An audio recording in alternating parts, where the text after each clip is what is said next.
welcome to training with the Bow Valley SPCA. Today we're talking about clicker training. This is a really precise way to teach our dogs behaviors that we're looking for through a mechanical device called a clicker.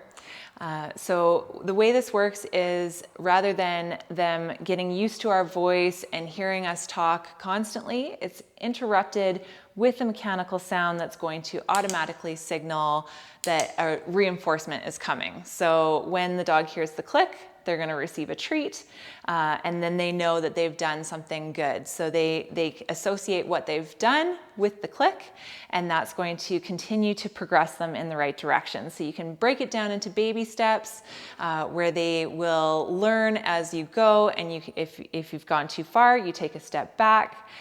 First, you need to start by charging the clicker. Every time they hear the click, they get the treat, so they know that this is a positive thing and they won't have a fear of this new strange toy. We're gonna charge the clicker for Rue. She's never worked with a clicker before, so all we wanna do is get her used to the sound of the click. Okay. Over here. You can train a dog to do anything on their own by shaping them with the clicker. So even if a dog doesn't respond well to a lure where you actually have them follow the treat, if they sit down all on their own and you click, give them a treat, then they're going to associate that they did something good. So now I'm going to move over to the mat and I'm just going to click and treat anytime she looks at it or touches it.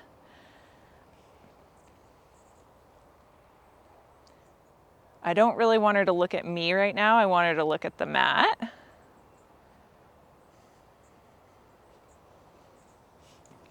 Oh. I'm going to throw a treat oh my gosh. You're too good. I'm gonna throw a treat to get her off.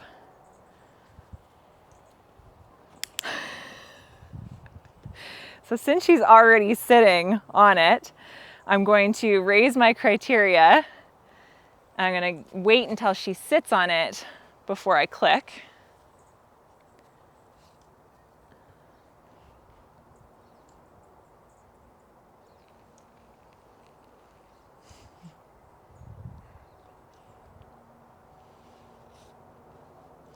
I'm going to ignore anything other cute things that she does. Oh, good girl. Good girl. If you lose your dog's attention, you can take a little break. You can have a little game and then come back to it. When you start to get her back, then I'm going to lower my criteria again. So when I get a couple of paws on the mat,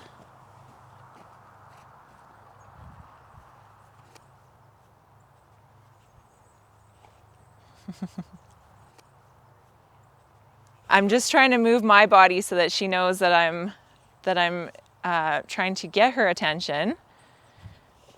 Yes, good girl. Yes. So you can also use yes instead of a click, but when we go blah, blah, blah, good girl, blah, blah, blah, and then you say yes, it's not as distinct as a click. If you click at the wrong time, it's better you still have to give them the treat. When you click at the wrong time, it's better to do that and have a couple of misclicks.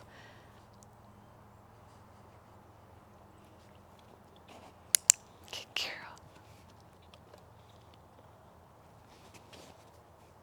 Then to click and not treat, because she has to rely on the reward to follow.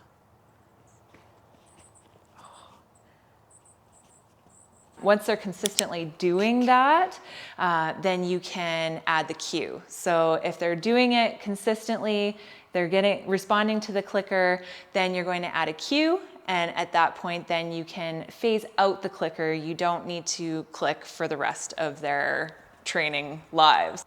Mat. So I'm adding the cue just before she sits down, now that she's Now that she's consistently coming onto the mat and sitting down,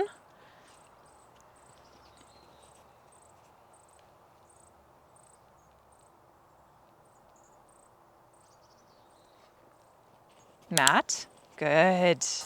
It's more for new behaviors so that you're ingraining that behavior as something that's going to become learned and ingrained in them as opposed to a one-off thing that they do every once in a while. Yes.